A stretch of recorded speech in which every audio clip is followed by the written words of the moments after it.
In recent weeks and months, as I've looked back and reflected on the past year, a most unusual year to say the least, one thing that consistently stands out to me is how fortunate we are to live in Bellaire.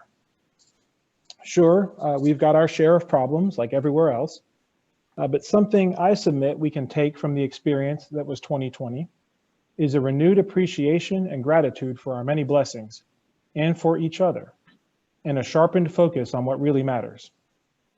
To me, one of those things is the importance of maintaining our sense of community, especially when times are tough. And tough indeed the times have been.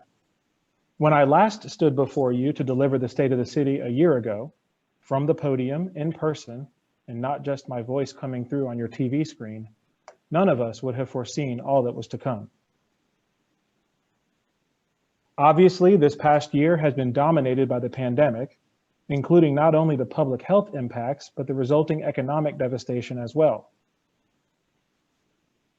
It has been a time of social unrest and political strife sparked by injustice.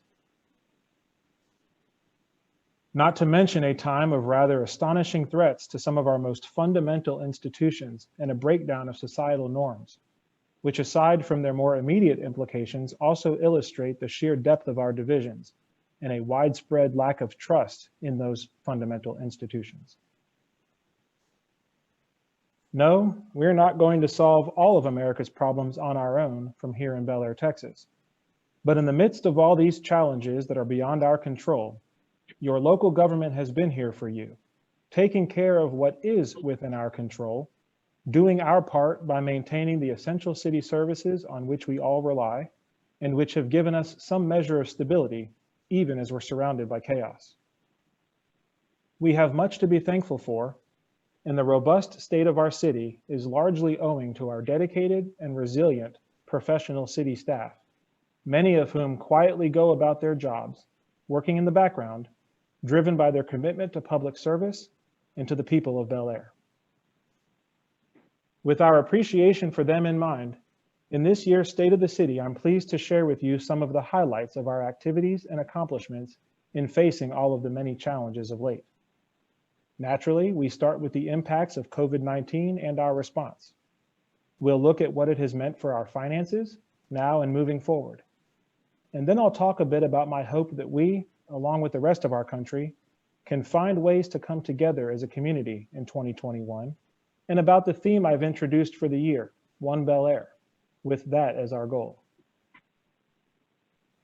So starting with COVID-19, since the beginning of the pandemic here in our area, we've been tracking the case counts, which are reported by jurisdiction. And what's shown on your screen are the latest numbers as of today, presented on a cumulative basis. As you can see, among Bellaire residents, we've had 649 confirmed positive cases since the start of the pandemic, of which 148 are currently active, and the rest, thankfully, have all recovered. As compared to Harris County as a whole, and certainly including some of the areas in our immediate vicinity, we've been quite fortunate thus far, but we must not let our guards down. And regardless of these statistics, which again are reported based on residency, our community has certainly been impacted. Shown on this slide are the case counts among city staff since the start of the pandemic, but these are presented a bit differently in that they're further broken down according to whether the employee contracted COVID on the job or elsewhere off duty.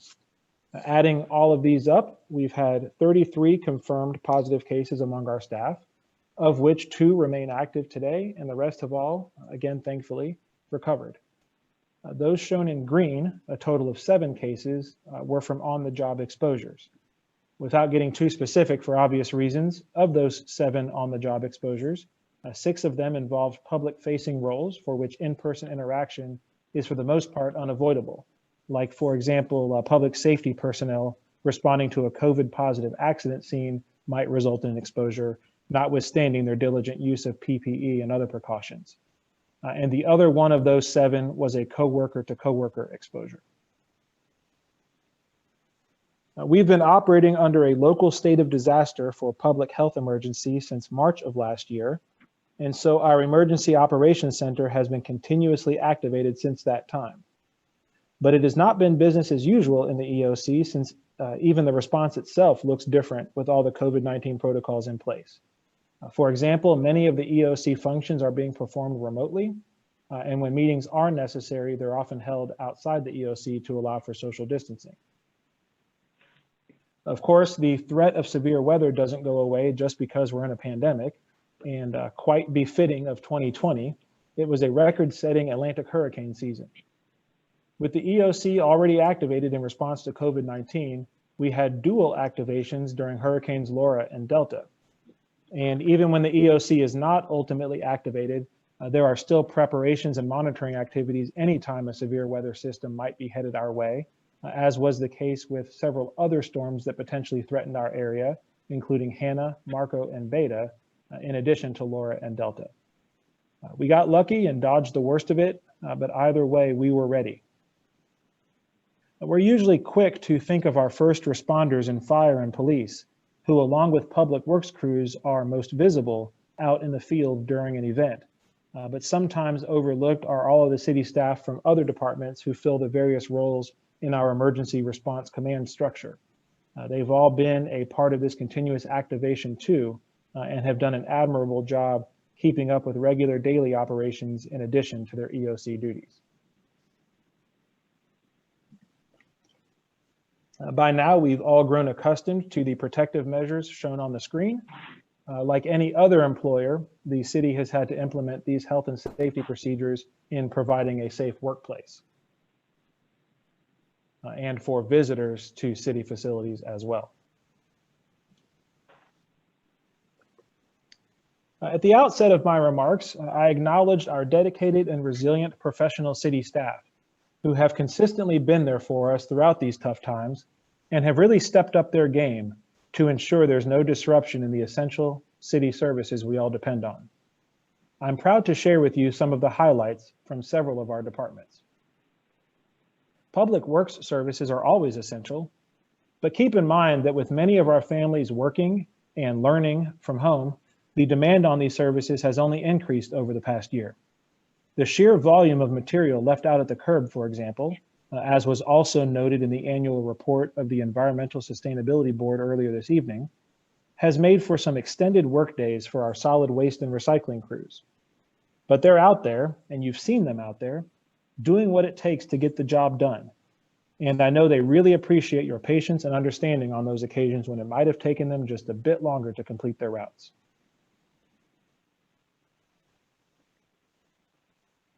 With everybody cooped up at home, we've seen significantly increased demand for parks and recreation services and amenities as well. We've of course had to modify these programs in accordance with the public health guidelines, but even then they've been very successful.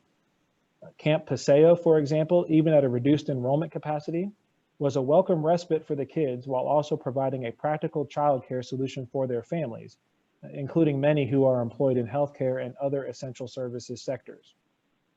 We've managed to continue our youth sports programs, again with modifications, such as live streaming the games for families to be able to watch from home since they can't be there in person cheering from the stands. Usage of our pools, tennis courts, and playgrounds is way up as well.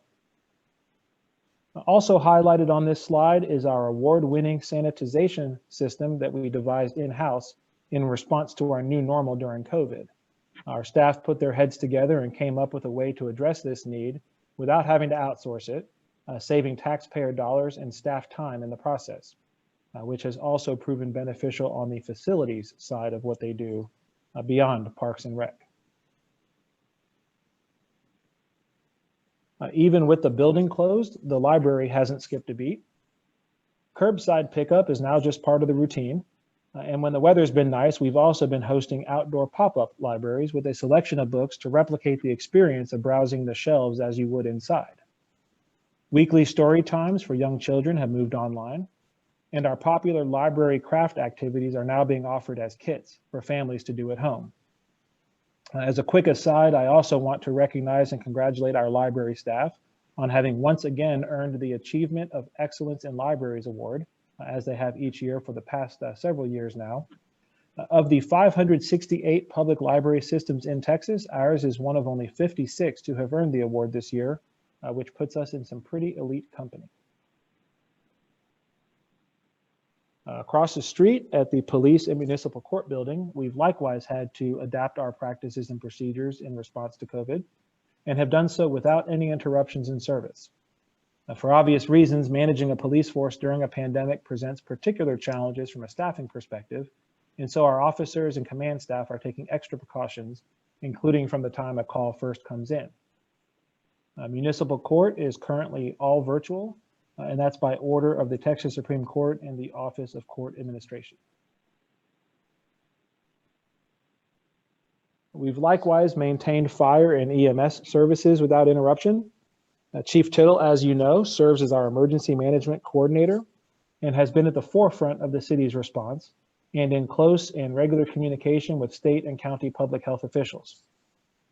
The COVID-19 vaccine is, of course, at the top of everyone's minds right now. Even before the first vials reached the state, our fire department completed all of the requirements and was in fact approved to administer the vaccine. However, so far, none have been allocated to us. We are presently working out the details of our plan for distribution, which will follow the eligibility phases specified by the state, so that we'll be ready if and when the first shipment should reach us. Development activity throughout the city remains strong. And like the other departments, Development Services has adapted by shifting many of our permitting and inspection processes online. For those requiring in-person services at City Hall, we've implemented an online contactless appointment system for customers to secure a specific time slot so that we don't have lots of people showing up all at once. And that has been working well for us. Another online service that's really taken off is online bill pay for utility accounts. We're up more than 50% as compared to pre-pandemic levels in the number of residents opting to pay their water bills online each month. Turning to the financial impacts of the pandemic on our city budget, it's no surprise that revenues in some categories are way down, although the impacts across categories are kind of all over the place.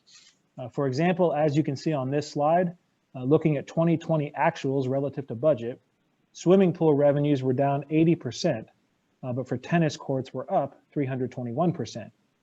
On the whole, revenues are down, but so too are expenditures in a lot of categories, and so that helps at least somewhat in limiting the overall impact. An important explanatory note, which I've highlighted by the asterisk on this slide, straight out-of-pocket expenditures relating to the pandemic, such as PPE, cleaning and sanitizing products, and plexiglass barriers and the like, are all accounted for in that last line of this chart, but we've also incurred qualifying COVID-19 expenses in other categories as well, most prominently in public safety pay, including overtime. Which brings me to this next slide concerning the reimbursements we've received for those expenses. The $2.2 trillion Coronavirus Aid, Relief, and Economic Security Act, or CARES Act for short, included nearly $340 billion in funding for state, local, and tribal governments. Those funds were distributed by population to the states, but with certain counties, and there were 12 of those in Texas, receiving direct disbursements from Treasury. Because Harris County was one of those, we had to go through them to get our share. It was not a simple process, in part because the guidance changed over time as to which expenses would qualify and how they were required to be documented. And so we kept careful accounting of everything and worked with other jurisdictions, the local district offices of our area representatives, and our partners at the Texas Municipal League to stay on top of things and to ensure we would receive the full amount of our maximum allocation, a little over $1 million, which we have in fact now received and really has helped us stay in good financial shape despite the impacts of COVID-19. When our annual budget season arrived in the summer, those impacts were by then well recognized, and we certainly took them into account in developing the city budget for fiscal year 2021. I'll also note it was the first budget to be adopted by this council, and notwithstanding what many had anticipated based on some of the rhetoric that had preceded it, the budget was adopted unanimously and really without any controversy, which I submit illustrates the central theme of my State of the City address last year, that the local government process really does work, and that by working together, we can accomplish our shared objectives. The city staff presented a proposed budget that was clearly responsive to council direction and expectations, and after careful consideration and extensive discussion, council adopted a budget we can all stand behind. Again, the process worked as it should. Credit our interim city manager.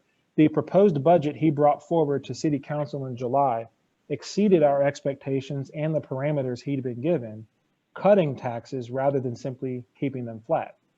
I'm always quick to remind people that your individual mileage may vary depending on HCAD's determination of the appraised value of your property specifically. But taken in the aggregate, the city's bringing in $300,000 less in property tax revenue overall this year compared to last, and without sacrificing services. The only way to do that without significant growth in other revenue sources is through new efficiencies and cost savings, and this budget reflects a 2% expense reduction in the general fund. Now, I do want to call out in particular this fourth bullet point, because it's a question I get asked all the time by residents wanting to know when their streets will come up for reconstruction with new drainage. It's important for folks to understand and that we be very transparent about this. There are presently no plans for a successor to our current 2016 bond program. Over the past 2 decades, we've been systematically replacing and upgrading our failed street and drainage infrastructure, and through a series of successive bond programs have completed roughly 30% of our total street inventory. For that to continue would require new direction from the City Council to do so, and this year's budget includes no such capital spending. Because we forecast conservatively, the remaining bond authority from the 2016 program is included in our financial projections, but to be clear, there are presently no plans to issue new bonds for that money to actually be spent. Something else I want to highlight that's included in the fiscal 21 budget is the user fee study and cost allocation plan, which is now underway. If you think a 2% expense reduction without sacrificing services is a good thing, it most certainly is, but it's not sustainable for the long term. Something we've been needing to do for a while now, and in fact, it was in last year's budget, but was delayed due to COVID and at the direction of the then newly elected council, is to take a deep dive into our fee-supported services to determine whether the fees we charge are appropriate relative to the cost of providing those services, and also to look at how our overhead costs are allocated between funds. Both are ultimately matters of policy the City Council will have to decide. The example I like to use is with our public swimming pools. To the extent the admission fees we charge don't fully cover the cost of operating the pools, then that necessarily means the taxpayer is subsidizing them.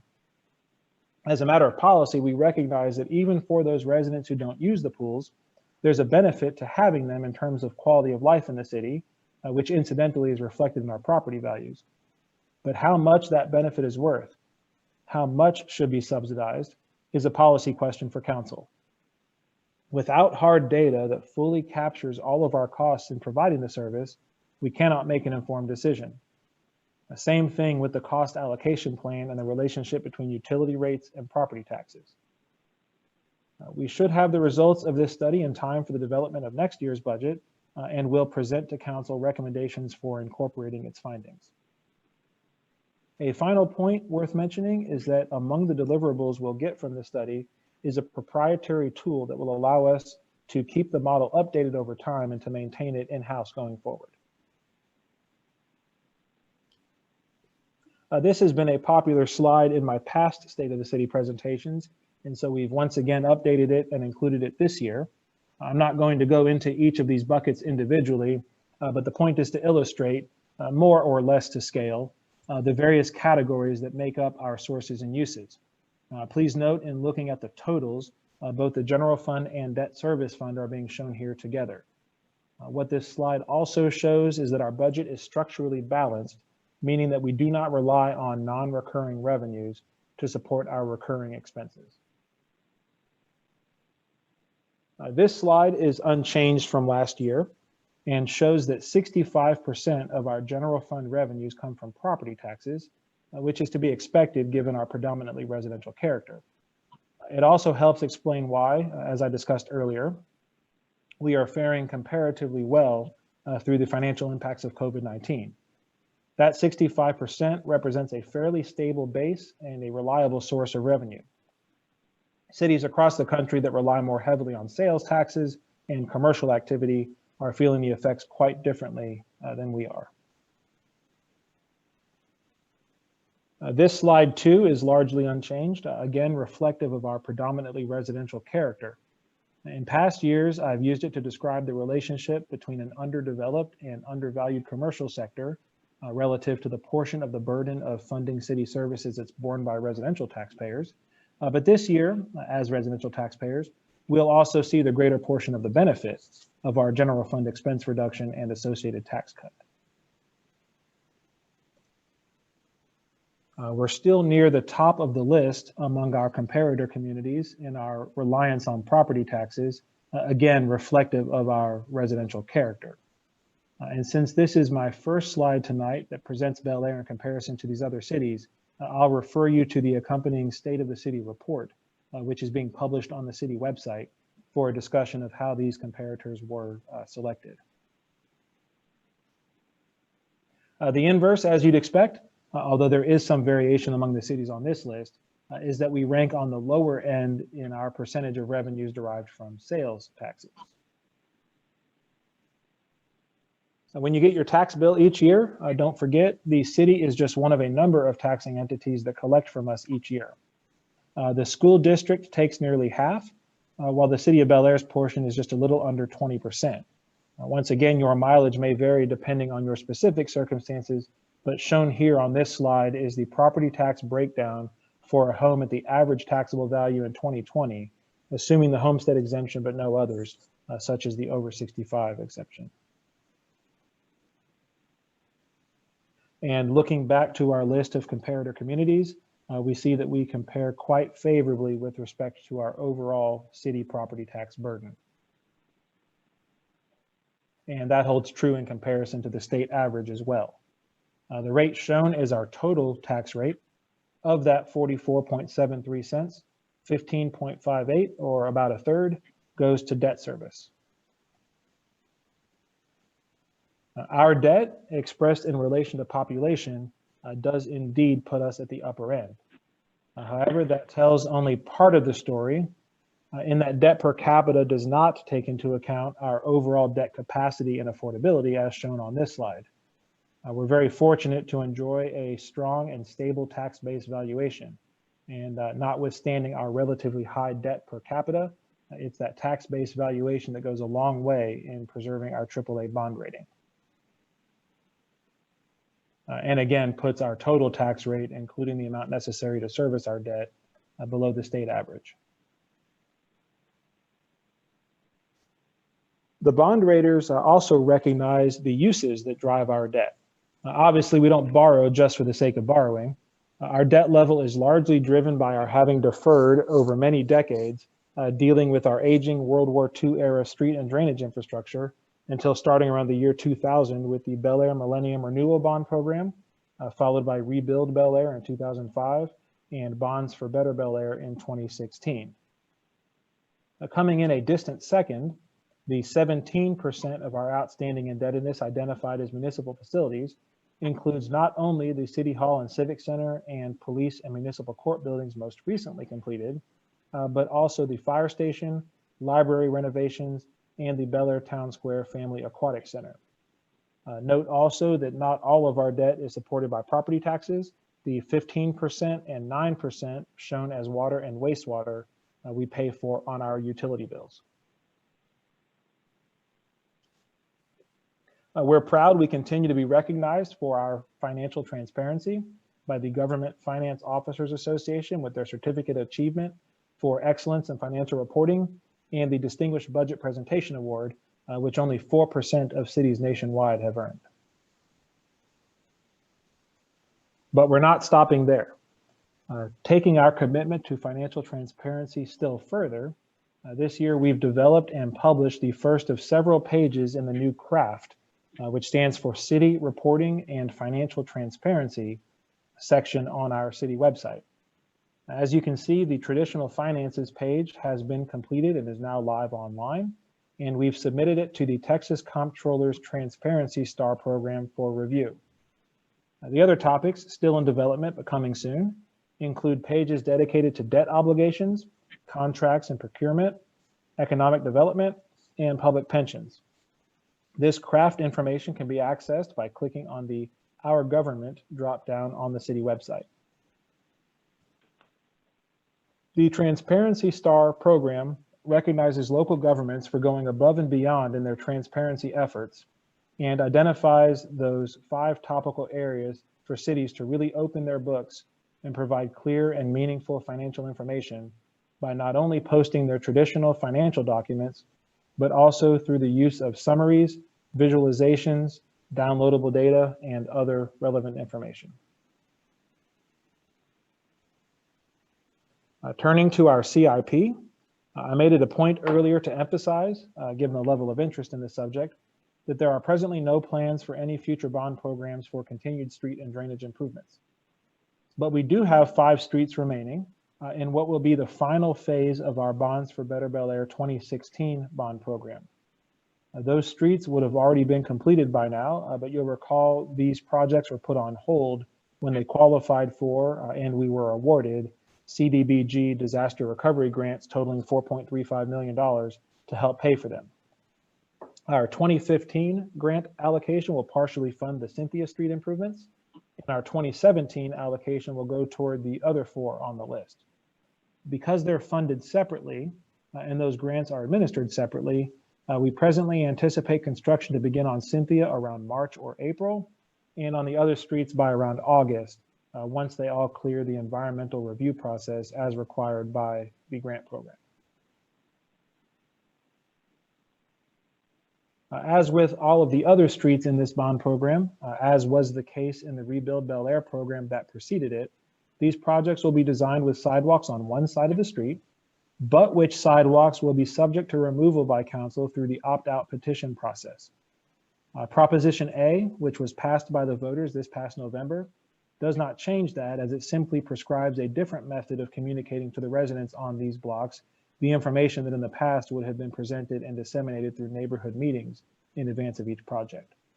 And because the sidewalks component will be bid as an ad alternate, there should be plenty of time for opt-out petitions and council consideration to potentially remove those sidewalks from the projects without affecting the construction schedule. Now, while we're on this subject, you know I'd be remiss if I didn't include in this year's State of the City some discussion of the Sidewalks Charter election, which was one of the more significant events of the past year. As mentioned, only Proposition A passed, and it passed just about as narrowly as B and C were defeated. It was very, very close indeed. The presidential and congressional candidates clearly benefited from our having had our Sidewalks Charter election down ballot of them, or maybe it was the other way around. Either way, Bellaire residents should be proud of our whopping 84% voter participation rate in this election. In fact, we exceeded by more than 2,000 the number of ballots cast in our last 3 general elections combined. So with that kind of turnout, it's hard to imagine a more representative sample or a better barometer of voter sentiment in Bellaire. And it's hard to imagine we could have split any more down the middle. As has been discussed previously, and as I think we all recognize, this election was about so much more than just sidewalks. And as you've also heard me lament previously, its greatest significance lies in its having validated and quantified the extent of our division as a community.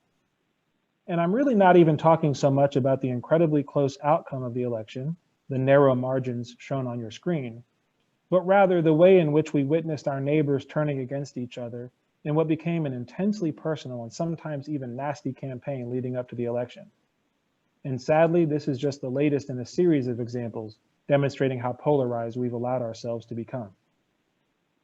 Perhaps that's to be expected against the backdrop of our national politics right now, but I, for one, am not deterred from trying to address the problem here at home. hence my theme for the coming year, One Bellaire. I'm delighted to have already received an overwhelmingly positive response to this initiative, and I'm optimistic we can keep the momentum going. And I call upon each and every one of you, my neighbors, in asking you to please join me in this effort.